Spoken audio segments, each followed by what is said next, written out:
we're about to move on to electric cars. Does anybody have any questions about batteries?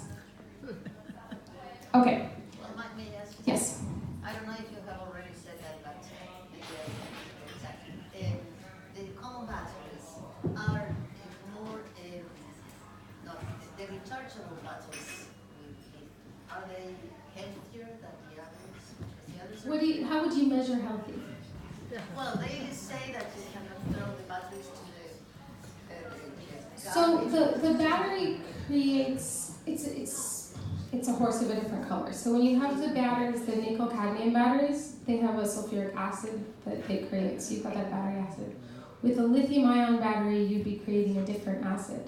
An interesting topic in batteries is how do you get the scale and the coordination to have recycling come in. And we'll get there, we'll talk about it just a little bit. I'm not an expert on recycling, but there aren't enough lithium ion batteries that exist yet. Like manufacturing hasn't reached enough so that there's enough 10-year-old batteries to recycle. And my cell phone and your cell phone have slightly different batteries and they've got different wear profiles.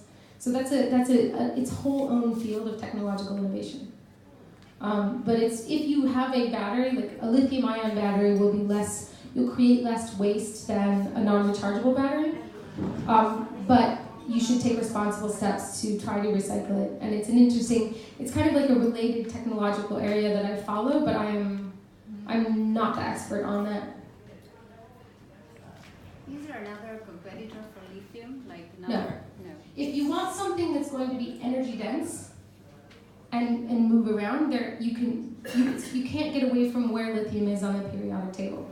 So for mobility, buses, trains, cars, and for storage, a lithium-ion battery is the only solution that's going to allow you a car that'll have performance characteristics that will get you from A to B. Hydrogen fuel cells are an area to watch, but they haven't been accepted. There's a lot of reasons why that technology is probably 10 years down the road. However, hydrogen fuel cells have been used to extend